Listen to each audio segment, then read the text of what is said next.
जिसमें आप traffic manage नहीं कर पा रहे हैं। आप हर शहर में ये कहा गया कि कोई शहर से निकले नहीं, सब के सब वहीं पर रुक जाएं, आगे नहीं जा सकते, दर्शन नहीं कर सकते। अगर ये सच्चाई नहीं है सभापति महोदय, सब बॉर्डर सील हुए हैं, जितना भारत के लोग सब बॉर्डर सील हुए हैं, और फिर चांद पर पहुंचने का क्या फायदा जब जमीन की समस्याएं न दिखती हों आपको, जमीन की समस्याएं न दिखती हों। और सभापति महोदय, मैं सरकार से जानना चाहता हूं वो ड्रोन कहां हैं? वो जो डिजिटल इंडिया की बात कही गई थी, वो कहां है? मैं आपका विशेष धन्यवाद देता हूं कि आपने मुझे बजट पर बोलने का अवसर दिया है। मैं अपने सभी साथी जो विपक्ष के बोले हैं उनसे अपनी बात को जोड़ते हुए मैं भी इस बजट के विरोध में खड़ा हुआ हूं।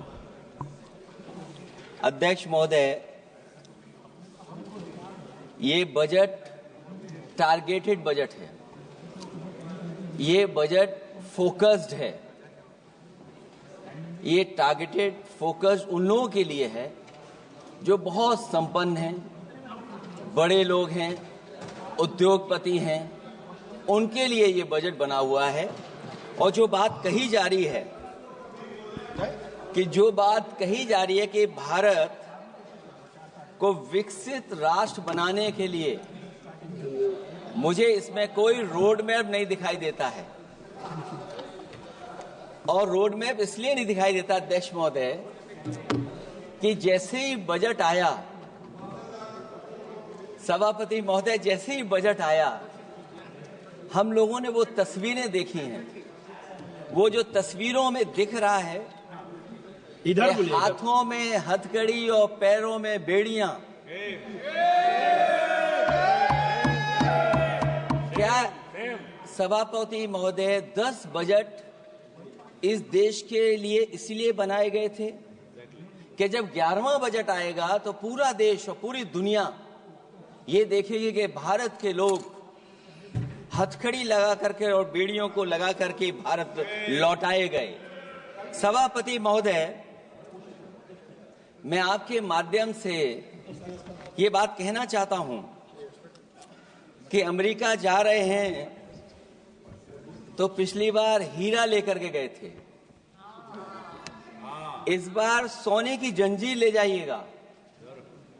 जंजीर देखकर शायद उन्हें कोई और जंजीर याद आ जाए। और सभापति महोदय, हो सके तो कुछ बच्चे और महिलाओं को अपने साथ तो नहीं, किसी और जहाज में साथ लेते आएगा। वो जहाज भी तो भारत का ही होगा।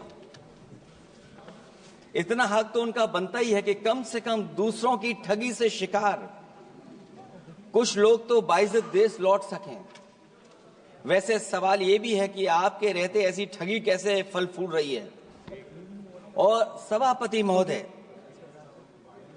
इस ठगी से सबसे ज्यादा अगर प्रभावित कहीं के लोग हैं तो वो गुजरात के प्रभावित लोग हैं।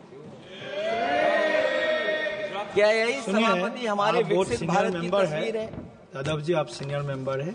सभापति पार्लियामेंट्री वार्ड जो आप बोलते हैं, थोड़ा सा सोच समझ के बोलिएगा। ये ठगी वार्ड जो है, थोड़ा सा इसको हटा दीजिएगा। सभापति महोदय, एक दूसरी तस्वीर में हम लोगों ने देखी, महाकुंभ, जो 144 साल बाद एक झूठा प्रचार किया गया। 144 साल। सभापति महोदय, बोलने दीजिए। सभापति महोदय, कुछ पॉइंट रेज करा। सभापति महोदय, ये एक मिनट रुकिए, जस्ट अ मिनट, एस्ट्रोनॉम, एक minute please, honourable member please, Yadav ji एक मिनट प्लीज, आप बैठिए। सभापति महोदय, यादव जी आप बैठिए एक मिनट, आप बोलिए। संविधान का आर्टिकल 25, 26, 27 और 28 ये कहता है कि आप किसी भी रिलीजन के खिलाफ किसी प्रकार की बातें नहीं कर सकते। ये लोग एंटी हिंदू हैं। ठीक है, ये लोग एंटी हिंदू है, ठीक है, पूरे कांग्रेस के। I got the point. देख Please, लेंगे सर, देख लेंगे इसको। I will see the. I will see. Please be seated. आप लोग बैठिए, हम देख लेंगे। सभापति महोदय, हम देख लेंगे, आप बैठिए, प्लीज। आप बोलिए, हम देख लेंगे। गौरव जी बोला है ना, प्लीज आप लोग बैठिए, बोलने दीजिए, नेता को बोलने दीजिए, माननीय नेताजी को बोलने दीजिए। वो महाकुंभ की तस्वीर, क्या हो रहा है? ये भड़काना चाहते हैं, ये भड़काना चाहते हैं, सभापति महोदय, ध्यान भड़काना चाहते एक मिनट, कोई आप भी ऐसा स्नान वर्ड करके नहीं आए हो, जो कोई भी आस्था के विरुद्ध में बोला है, आपको कोई उसको हटा अधिकार नहीं दीजिएगा। बनता है, आप स्नान करके नहीं आए हो, आपने स्नान नहीं किया कुंभ में। बोल दिया मैंने, सभापति बोल दिया महोदय, प्लीज। आप वो हटा दिया जाएगा उसे। सभापति महोदय, इन्होंने कुंभ में स्नान नहीं किया। आप इधर देखिए, शहर पर देखिए, उधर मत देखिए, शहर को संबोधन कीजिए। अगर फोटो आई होती तो मैं जैकेट वाली भी फोटो देख लेता। आपका कोई गलत फोटो दिखा है, सभापति महोदय, ऐसा लग रहा है। विकसित भारत की जो दूसरी तस्वीर देखी, जी, वो तस्वीर न केवल हम लोगों को दुख पहुंचाती है, बल्कि तमाम वो सनातन को स्वीकार करने वाले लोग, उनको दुख पहुंचाया होगा। सभापति महोदय, अगर लोग तकलीफ में रहे, परेशानी में रहे, और ये पहली बार हुआ होगा ऐसा कि लोग 300 किलोमीटर के जाम में फंस गए, न केवल एक मुख्यमंत्री सभापति महोदय, उन्हें दो मुख्यमंत्रियों को लगाना पड़ा कि कैसे जाम रुक जाए। सभापति, इसके साथ साथ इन्हीं के संगठन के लोगों को जब लगा कि वो व्यवस्था नहीं बना सकते, तो इतने दिनों बाद इनके संगठन के लोगों की अपील है कि भारतीय जनता पार्टी के कार्यकर्ता बाहर आए और लोगों को सुविधा दें, परेशानी दें। ये बात तब सभापति आई है जब लोग दुख, तकलीफ, परेशानी की वजह से इनके खिलाफ चिल्लाने लगे, इनके खिलाफ बोलने लगे। सभापति महोदय, मैं ये पूछना चाहता हूं, जिस स्नान के लिए प्रधानमंत्री गए हो, देश के राष्ट्रपति गए हो, उपराष्ट्रपति गए हो, मंत्री गए हो, क्या यही विकसित भारत की तस्वीर होगी जिसमें आप ट्रैफिक मैनेज नहीं कर पा रहे हैं? आप हर शहर में ये कहा गया कि कोई शहर से निकले नहीं, सब के सब वहीं पर रुक जाएं, आगे नहीं जा सकते, दर्शन नहीं कर सकते। अगर ये सच्चाई नहीं है सभापति महोदय, सब बॉर्डर सील हुए हैं, जितना भारत के लोग सब बॉर्डर सील हुए हैं, और फिर चांद पर पहुंचने का क्या फायदा जब जमीन की समस्याएं न दिखती हों आपको, जमीन की समस्याएं न दिखती हों। और सभापति महोदय, मैं सरकार से जानना चाहता हूं, वो ड्रोन कहां हैं? वो जो डिजिटल इंडिया की बात कही गई थी, वो कहां है? जो लोग अभी तक इस बात की डिजिट नहीं दे पा रहे हैं कि कितने लोगों की जान गई है, कितने लोग वहां पर खो गए हैं। सभापति महोदय, इधर विज्ञापन और कार्टूनों की बड़ी चर्चा हो रही थी।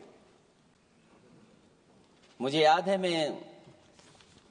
कि एक दिन मैंने अखबार देखा, अंग्रेजी अखबार, और मैं समझता हूं ये माननीय सदस्य जितने लोग रहे होंगे उन्होंने वो अखबार जरूर देखा होगा, न्यूज़पेपर, और उसके फ्रंट पेज पर एक विज्ञापन था, और उस विज्ञापन की जो तस्वीर थी उसमें एक जानवर, मुझे पहचान में नहीं आ रहा, वो शायद गधा रहा होगा, वो जेल के अंदर है। मेरा मन नहीं माना, मैंने उसी दिन सरकार को जगाने के लिए लिखा, और मैं आज सभापति महोदय सरकार के माध्यम से जानना चाहता हूं कि डिजिटल इंडिया करते करते साइबर क्राइम, साइबर लूट और डिजिटल अरेस्ट कितना बढ़ गया है। और जो विज्ञापन दिया था, इस जानकारी के बाद वो विज्ञापन दोबारा अखबार में नहीं आया। वो विज्ञापन की तस्वीर मैं नहीं दिखा सकता हूं, मैं समझता हूं माननीय मंत्री जी उस विज्ञापन को जानते होंगे और देखा होगा उन्होंने। जो विज्ञापन दिया, जनता का भारतीय रिजर्व बैंक से यह सवाल है कि वो अपने ऐसे विज्ञापनों में किसको चित्रित कर रहे हैं, और क्यों और वो कहां से आया है? क्या यह कोई प्रतीकात्मक चित्रण है? यदि हां, तो वो जानवर किसका प्रतीक है? क्या उस सिस्टम का जिसके कंधे पर स्वच्छ और सुरक्षित बैंकिंग की नैतिक जिम्मेदारी है, या उस मंत्रालय का जिसको सुरक्षित बैंकिंग का दायित्व निभाना चाहिए?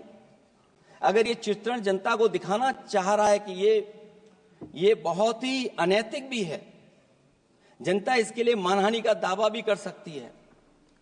अगर आरबीआई यही दिखाना चाह रहा है, तो आप अपने खाता धारकों के प्रति बैंक का ऐसा नकारात्मक रवैया न केवल आपत्तिजनक है, बल्कि घोर निंदनीय भी है।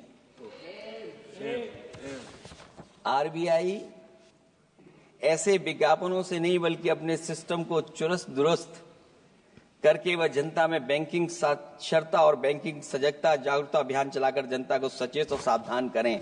उसी के बाद मैं समझता हूं, जब भी हम लोग मोबाइल खोलते हैं, कोई ना कोई आवाज सुनाई देती है उसके अंदर। क्या सभापति महोदय, डिजिटल अरेस्ट के माध्यम से लाखों लाख रुपया नहीं लूटा जा रहा है? आखिरकार उसके लिए जिम्मेदार कौन है?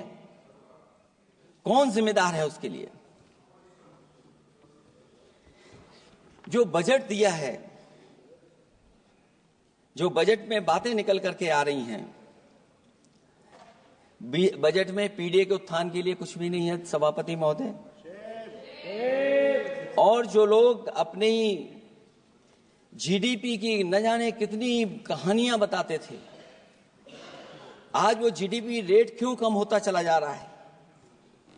क्यों जीडीपी 6.4% के आसपास पहुंच गई है? न केवल जीडीपी, बल्कि आज अगर हम 87 रुपए लेकर के ही $1 ले सकते हैं। कभी डॉलर को नीचे गिरने की कहानी कहीं किसी से जोड़ दी गई थी। आज सोचिए कितने रुपए हम इकट्ठे करते हैं, तब जाकर के हमें $1 मिलता है। क्या सरकार के पास इसका कोई जवाब है? वैसे तो सभापति महोदय, हम लोग डबल इंजन बहुत सुनते थे, और अब इस बजट में 2 इंजन और बढ़ गए हैं। सभापति महोदय, ये 4 इंजन वाला है बजट। 4 इंजन। लगता तो ऐसा है कि ये एक के बाद एक इंजन खराब हो गया होगा, इसीलिए इन्हें 4 इंजन लगाने पड़े हैं। ये जनता को धोखा दे रहे हैं 4 इंजन की बात कर करके। क्योंकि जब उत्तर प्रदेश को देखते हैं, तो वहां पर जो डबल इंजन की सरकार चल रही है, वो डबल ब्लंडर कर रही है। उनके डबल ब्लंडर देखने को मिलने हमें। और अगर ये 4 इंजन की सरकार है, जो सबसे पहला इंजन है सभापति महोदय, वो हमारे किसान और कृषि का है। 10 साल गुजरने के बाद भी और इतने बजट आने के बाद भी आज तक किसानों की आय दोगुनी नहीं हुई। यह हमारे तमाम माननीय सदस्य समय समय पर अपने क्षेत्र की जो समस्या है, फसल को लेकर के सवाल खड़ा करते हैं। कई किसान नेता आंदोलन कर रहे हैं, अभी भी आंदोलन चल रहा है। सभापति महोदय, इस सरकार के पास जो विकसित भारत का सपना दिखा रही है, अभी तक किसान की आय दोगुनी कैसे हो, उसका कोई रोड मैप नहीं है इनके पास। अगर कोई रोड मैप रहा हो तो बता दें हमें। और फिर एमएसपी की कानूनी गारंटी। सभापति महोदय, हजारों किसानों की जान चली गई कि एमएसपी को कानूनी गारंटी मिले, लेकिन आज भी वो गारंटी नहीं मिल पा रही है। हर दिशा में विकास का रास्ता तैयार करता है। इन्हीं अर्थों में बजट लोकतांत्रिक होता है, जो समाज के हर वर्ग के लिए लाभकारी होता है। ये सबसे आखिरी व्यक्ति को ताकत देकर के उसे आर्थिक मुख्यधारा से जोड़ता है। ये बजट होता है। और मैं तो कहूंगा अध्यक्ष महोदय, मिट जाए अमीरी गरीबी के बीच की वो सब खाई, जिसमें भेदभाव और गैर बराबरी की जड़ें जमाई। बजट के अंदर उसके लिए हमेशा एक दिल धड़कना चाहिए, जो आज भी भूख के सूचकांक के आंकड़े बनाकर देश के दिखावटी विकास के सच का भंडाफोड़ कर रही है। भूख मिटे, महंगाई घटे, यही बजट का सबसे बड़ा नारा होना चाहिए। निर्बल को सबल बनाना, निराशा को आशा में बदलना ही बजट का मानवीय पहलू होना चाहिए। बजट का सबसे बड़ा सिद्धांत कमजोर के प्रति हमदर्दी होना चाहिए। बजट बनाने की सोच किसी या कुछ लोगों को लाभ पहुंचाने की नहीं होनी चाहिए, बल्कि इंसानियत के नजरिए की उसी बुनियाद होनी चाहिए। यदि बजट के आने से निर्बल सबल बनता है तो समझो बजट अपने उद्देश्यों से सफल हुआ है, नहीं तो उसे असफल ही माना जाना चाहिए।